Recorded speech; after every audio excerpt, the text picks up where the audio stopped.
You're watching the Eternal Tournament Series. Hello! Good morning, good afternoon, good evening, wherever you may be, and welcome to the Eternal Tournament Series Season 5 Invitational Top 8. This is day 2 of the Invitational. Yesterday we started with 32 players, and now we're down to 8. So we're going to be doing a little bit of a pre-game show to break down the action that occurred yesterday and what we expect to have happen today. Joining me at the analyst desk is our tournament organizer and overall amazing person, rekenner. Say hello, rekenner. Hello, Rhino. Hello, everyone out there in Twitch.tv land. And with me, joining us as well, is one of our casters for today, LightsOutAce. Hey, I was going to be commentating later, so I figured I'd gab about the stuff that we're about to see a little bit. Yeah, we can never get enough of LightsOutAce's extremely high-level insight. So we'll be getting that with us today, not only for every match and every game, but for some of this pregame show as well. So let's get to it. We're going to just start with who's still in the tournament. We've got 8 players left, 4 of them still in the winner's bracket, the other 4 in the loser's bracket, or as we like to be calling it lately, the alternative winner's bracket. I believe you coined that phrase, LightsOutAce. It came from an old friend I had when I played Super Smash Bros. Melee probably 8 years ago. The bracket of alternative success. There we go. That I like that title. So we have Moosh and Sunnyvale matched up in the winners bracket, and then Hythar and Missing Toes matched up. So none of those players have lost a match yet. This is a double elimination tournament, so they still have to lose twice to get eliminated.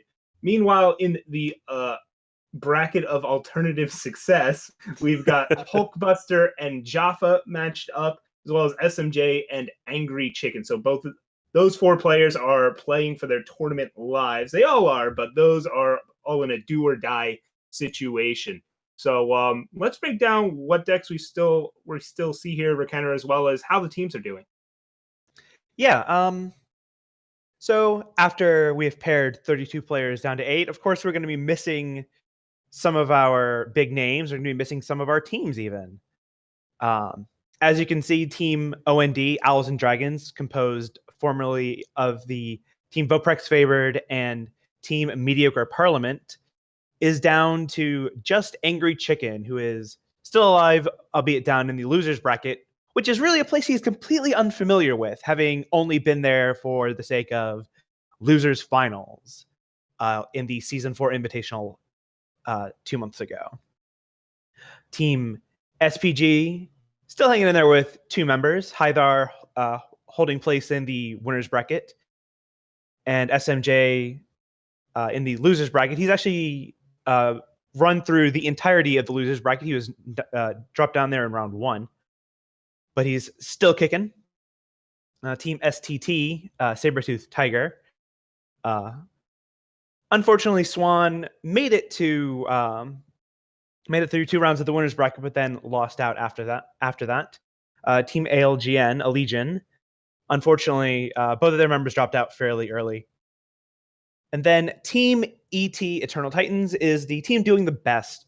3 of the 4 members are still alive, and 2 of them are even in the winners bracket. However, one of them has to go to the lower bracket after the first match because they're playing against each other. That's the downside to single elimination and double elimination tournaments. Someone has to lose. Someone has to go home. It's unfortunate to see all these great players head out, but, well, that's how it works. And Jaffa, of course, is down in the losers bracket. But Team ET is so far at 10-3, which is an incredibly good score for a tournament. And then I think that is a wrap-up of the team performance. All right, so some teams still alive, many are dead though, but they'll always have more tournaments in the future to innovate and leave their mark on. So let's get to the meat of this, and that's the deck breakdowns, meta breakdown. There's not really a meta game to break down anymore, as there's only 8 players left.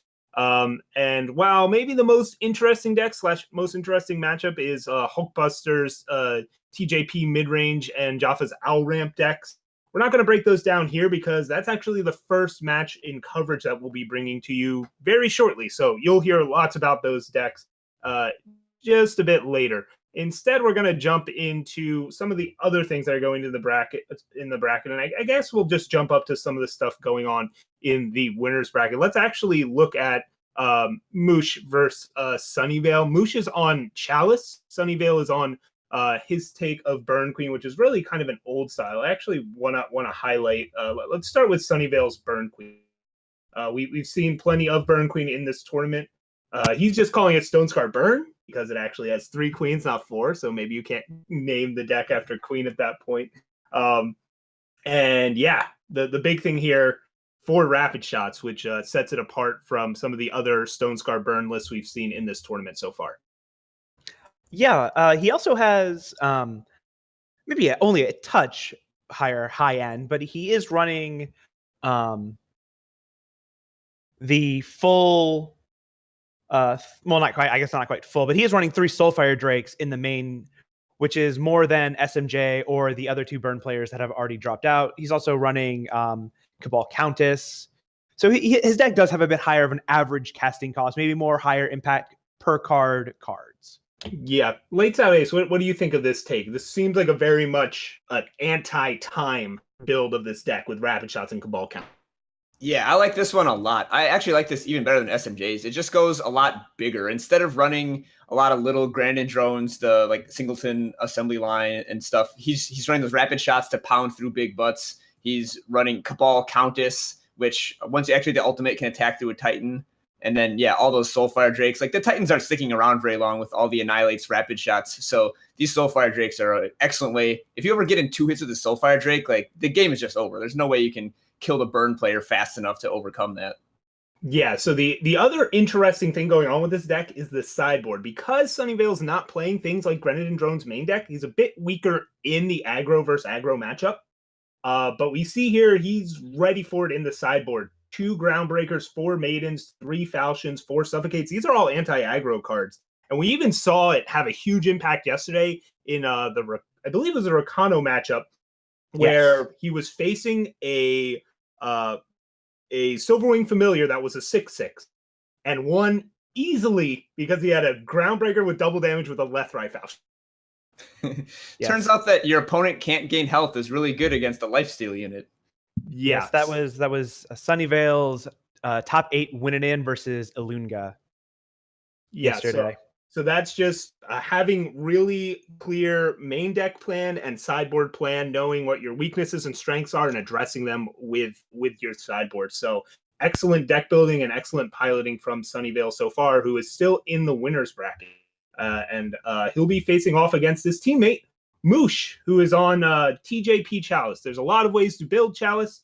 And how about we break down some of the choices Moosh has here, LightsOutAce? Yeah, so this is a kind of a more old school version, I guess. This is more similar to the Manu S version than the version that I wrote about. The most interesting point is that he's running 0 Kothon. So what this does is make him way more immune to spot removal. For example, like Torch and Vanquish have 0 good targets against this deck because all the units have summon abilities. But it does make you a little bit weaker against aggro like this. Like in this very specific matchup that he's facing right now, like if Sunnyvale spent a Torch on a Kothon, like sure, one of your units got 1 for 1. But on the other hand, then your opponent spent 1 power and 1 card on your 2-drop. And like when they're spending a card on turn 2 or 3 and a power to get rid of one of your blockers, that means they can't curve out as efficiently. So I think that he'll really miss that Kothon in this matchup specifically. Yeah, and instead opting to go with 4 Archive Curators, which can line up nicely against things like a Dawnwalker deck, and it is still a 1/4. But when it's facing down just big things like Impending Doom, Cabal Countess, I mean, at least you can silence the Countess after it's already been activated. Still can silence Champion of Chaos, so it's still doing a lot of work here. Man, Sunnyvale is even running Rakano Owl. That's not a card we see too much. I didn't even notice that lurking in there. Yeah, it's just skipping on the Kothon is a decision some Chalice decks have made, and I like it. I do think just going with all of my units have immediate value when I play them plan is a good one. It does mean you can struggle to find a win con in certain spots, especially if your Chalice has been destroyed, but you don't have to worry about that in this. Yeah, he's made a lot of other very good choices that I like a lot too, like Auric Runehammer, super good against Aegis units like Bartholo or Silverwing Familiar, just super good against aggro in general. In this specific matchup, he has to be careful that he lines up his answers correctly and doesn't get stuck with a Runehammer against an Impending Doom, as that's basically instant death. But other than that, Runehammer is super good.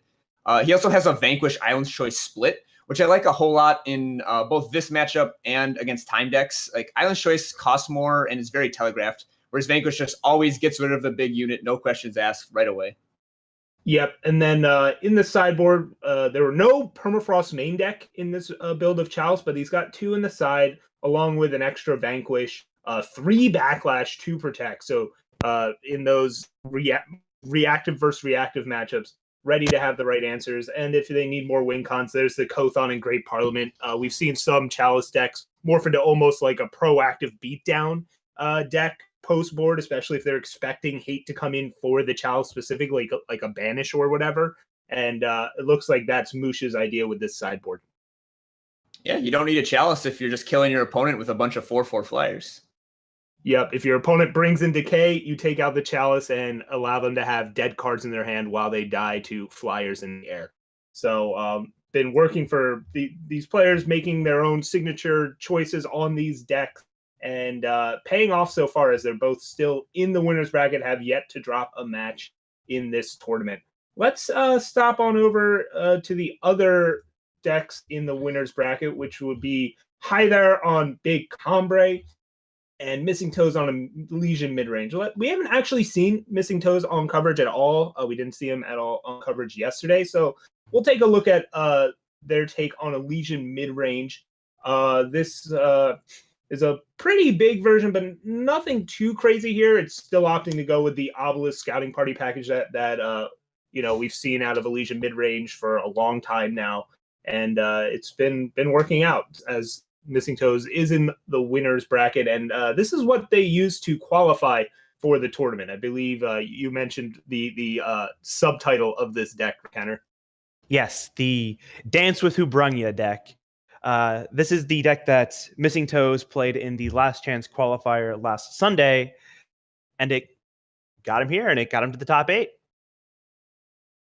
Yeah, this is really a modern take on an old classic, right? We've been seeing variations on this deck for the last 9 months, maybe even before that even. The only new thing is Xenon Initiation, which is super good in the time mirrors. Lets your Sandstorm Titan eat their Sandstorm Titan, even in the absence of a Xenon Obelisk.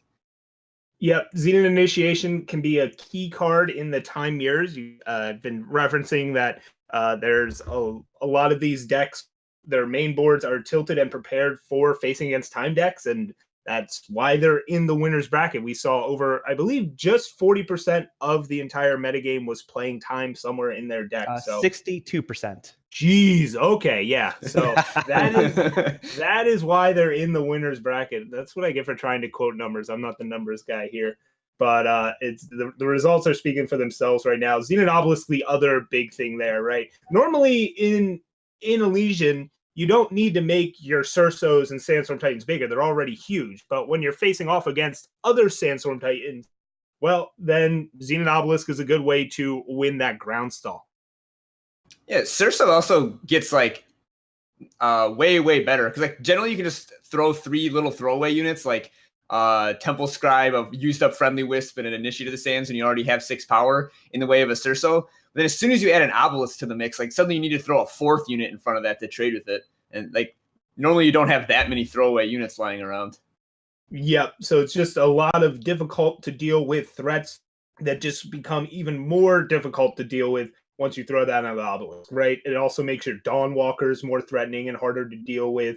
And I love the 2 of Backlash in the main deck. This is what I've been doing with almost any Elysian deck I've built in the past year. I just think, and right now Backlash looks really good.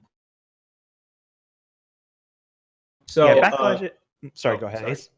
Oh, I was going to say, basically every deck has good targets for Backlash. The aggressive decks have Obliterate, the slow decks have Harsh Rule, and the stuff in between has the stuff like Xenon Initiations that you really want to counter.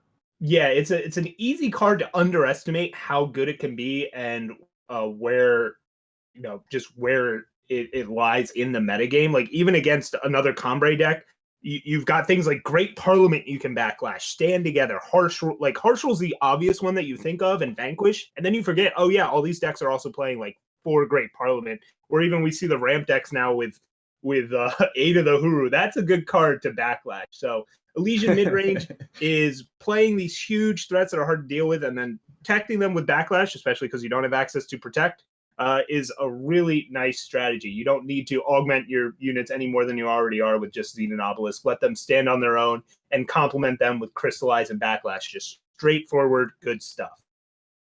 On the other end, though, Missing Toes will be up against what we were referencing, Big Cambrai. Hythar bringing their take on it this is a 4 Harsh Rule main deck, so really actually big Cambrai, right? We see Angry Chicken with no Harsh Rule in the main deck, but Hythar going the other direction and assuming more of a controlling role with just grinding out and eventually getting to incredibly strong top decks instead of having early pressure. Yeah, the Angry Chicken had 0 main deck Harsh Rule, but I will say Komodo and Flash had 2 main deck Harsh Rule. But yeah, so there's kind of the 3 levels of commitment to Harsh Rule, and Hythar was the only one that had 4, and he's also the only one that is in the winners bracket as we enter day 2. It turns out Harsh Rule is a good card.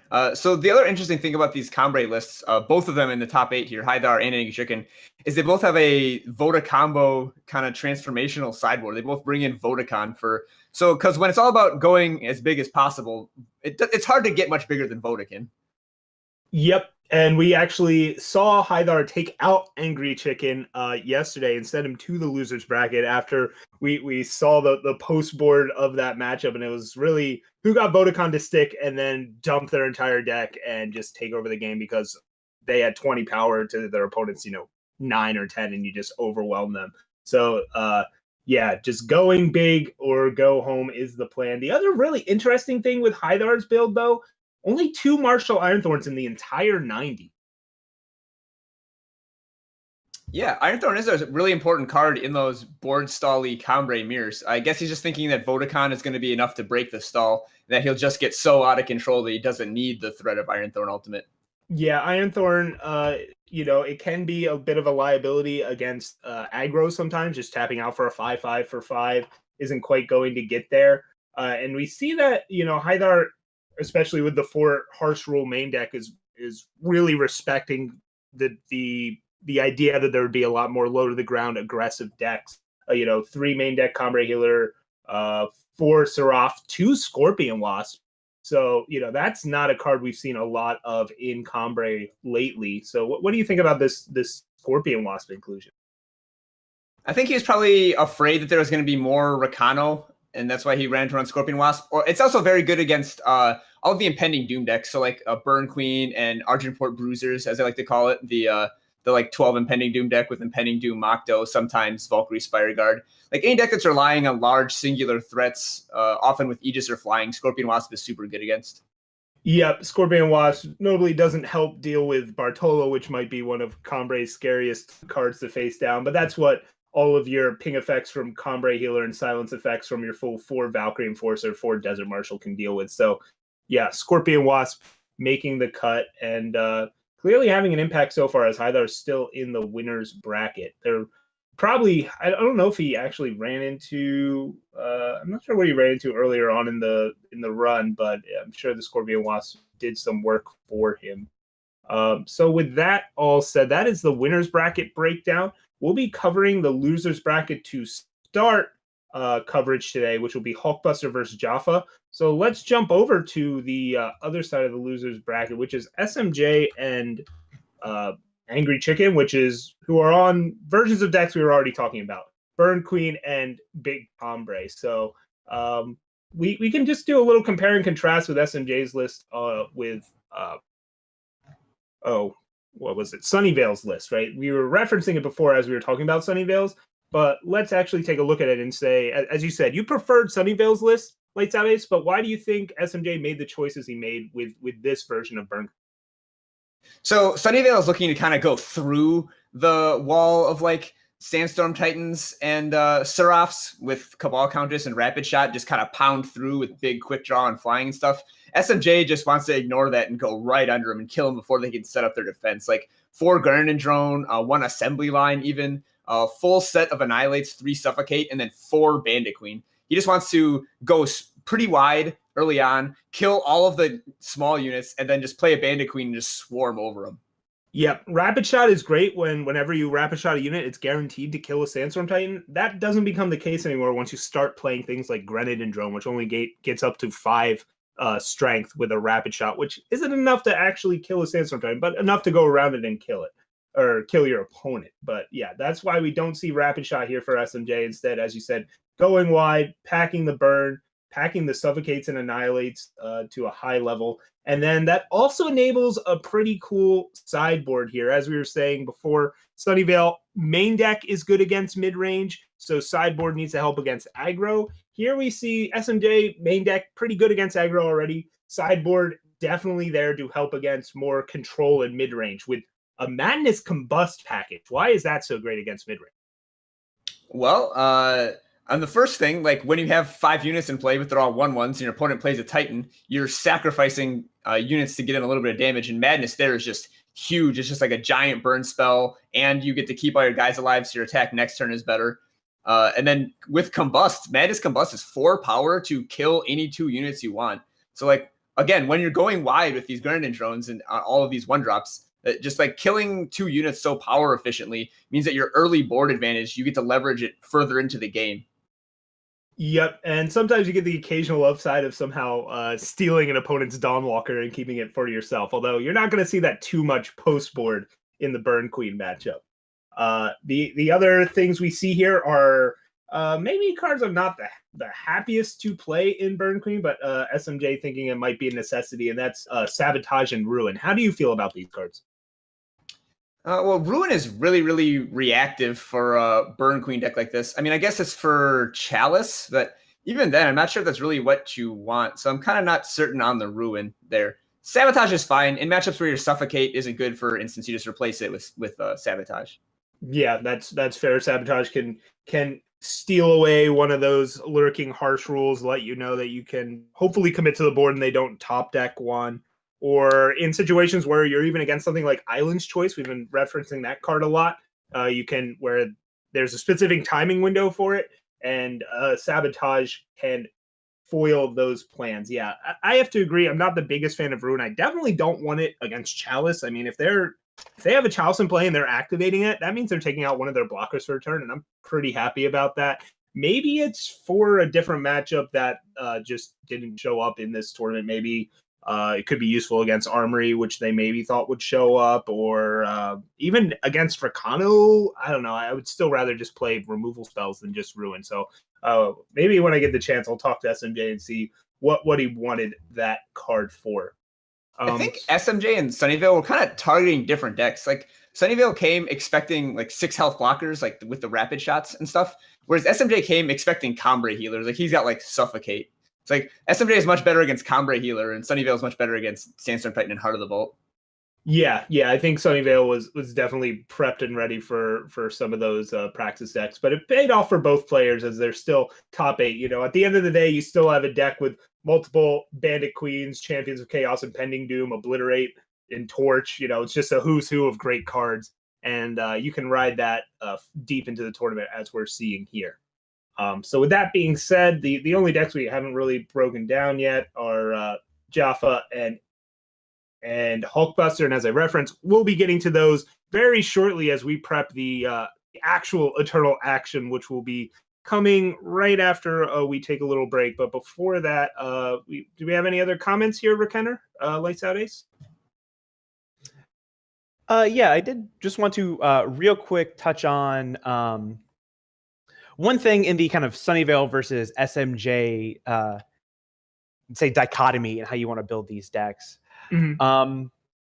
And kind of touch on the, say, like fire sideboarding in general, which is to say, I feel like the inclusion of the, say, Madness and Menace Combust type of inclusion in the sideboard for SMJ. For a best of 5, which is what all of day 2 is going to be, means you only get that after game 3, as opposed to after you get that going into game 3 as opposed to going into game 2. So in a best of 3 series, you have it for games 2 and 3, a total of possibly 66% of your matches, where it's a little different in a best of 5.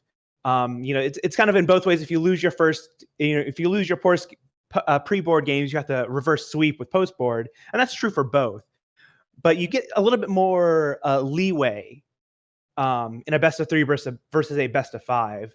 So I think that might slightly favor Sunnyvale a little bit more, because while the Menace Combust combo is incredibly good against, your opponent powers down for Combrei Healer into Sandstorm Titan, you kill them both with 4 power, you swing in for a billion damage. Your opponent is very sad that their 2 turns worth of tempo has been used against them. But yeah, I do think that SMJ might have a little bit of a hard road if he can't steal a game off of his opponents in the pre-board games, whereas Sunnyvale I think is a lot more likely to do that.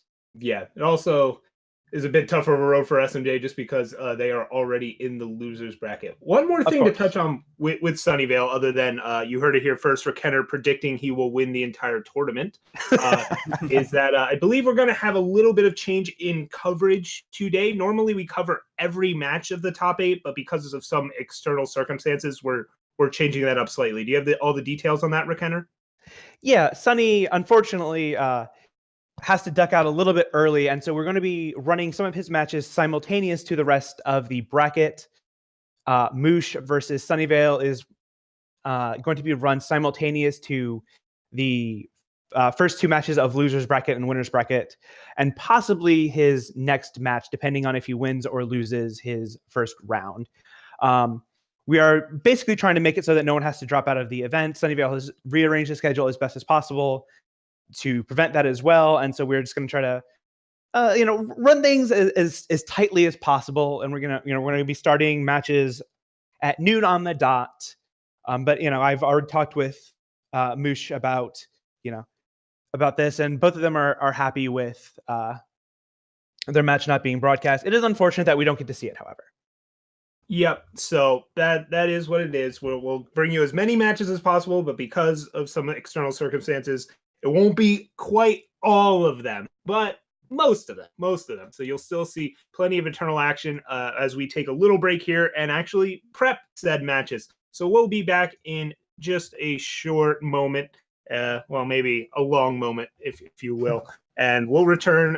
Lights Out Ace, you'll see plenty of today, or at least hear plenty of. I'm going to be ducking out, and we'll be getting Beardus and Lights Out Ace to bring you all the eternal action as the top 8 begins in just a little bit. Let's get some music going in the meantime.